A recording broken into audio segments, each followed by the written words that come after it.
बेटी से कहेगी तेरा भाई कर्जे में हो गया है, थोड़ा सपोर्ट कर दे, मैं बाद में तुझे दे दूंगी। छोटे लड़के से कहेगी जब भाई को सपोर्ट कर दे मैं तुझे दे दूंगी। मां घुमा कर देती है। पृथ्वी ने कहा कि पार्वती मैया मैं नहीं दूंगी, आप दे सकती हो। पार्वती जी ने कहा मैं कैसे दे सकती हूं? शिव जी पे चढ़ा हुआ एक लोटा जल जब शंकर भगवान पर जल समर्पित होता है, वो जल चढ़ने के बाद जलाधारी से घूमकर नीचे आता है, जमीन पर गिरता है। जमीन से जिस कुंड में जाता है, जिस स्थान पर जिस खड्डे में जाता है, उस खड्डे से माता पृथ्वी कह रही है मैं उस प्रसाद को ग्रहण कर लेती हूं। उस प्रसाद का पुण्य का भाग पार्वती मैं तुम्हारे खाते में देती हूं, जाओ तुम अन्नपूर्णा बनकर सबको लुटा दीजिए। कौन से जल के भाग से माता अन्नपूर्णा का जन्म हुआ जरा देखिएगा। कितना सुंदर कहा है। जिस कागज में, जिस दोने में, जिस पात्र में हम प्रसाद ग्रहण करते हैं ना, उस पात्र में जो थोड़ा सा प्रसाद चिपक जाता है ना, वो भी बर्तन मंजते समय जब पृथ्वी पर जाता है तो पृथ्वी उस भाग को लेकर पृथ्वी किसी भूखे का भी भोजन भाग प्रदान कर देती। इतनी कृपालु की माता पृथ्वी, इतनी दया करती। और सरल भाषा में समझो, हनुमान जी का जन्म,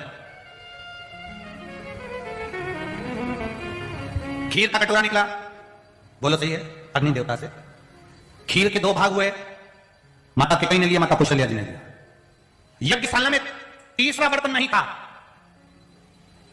अब एक दोना पात्र आया, एक पत्ते का एक पात्र बनाया गया। उस पत्ते के पात्र में माता कौशल्या ने, माता केकई ने अपना अपना भाग उसमें दे दिया। माता सुमित्रा जी ने खीर खाई, पत्ता पटक दिया। और माता सुमित्रा ने वो पत्ता नीचे पटका।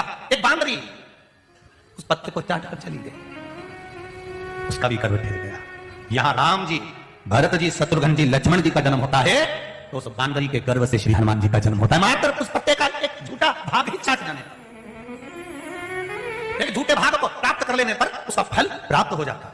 अन्नपूर्णा मैया का जो अवतार, आप लोगों से कई बार हम कहते हैं, आप लोगों ने ध्यान दिया होगा, हम कई बार समझाते हैं। कभी हम आपसे कहते हैं कि साहब ये बेलपत्री अशोक सुंदरी वाली जगह पे चढ़ाओ, कभी हम कहते हैं कि बेलपत्री की डंडी पीछे की ओर रखकर चढ़ाओ, कभी हम कहते हैं कि बेलपत्री पर शहद लगाकर चढ़ा दो, कभी हम कहते हैं इस पर दूध का भाग लगाकर चढ़ा दो, कभी हम कहते हैं कि ये आखिर कारण क्या है? स्थान की मूलता है कि शिवलिंग जब शंकर भगवान का शिवलिंग रखा और ये पानी जहां से गिर रहा है, नीचे जा रहा है, जमीन पर जा रहा है, वो जमीन का पानी जिस खड्डे में जा रहा है, जिस जगह पर जा रहा है, वो पानी जहां गिरता है वो पृथ्वी उस भाग को ग्रहण कर, उस प्रसाद को ग्रहण कर पार्वती जी को वो वर प्रदान कर देती है कि आप पूरी पृथ्वी का फल अन्नपूर्णा बनकर लौटा सकती हो। उस प्रसाद का इतना बल बन सकता है।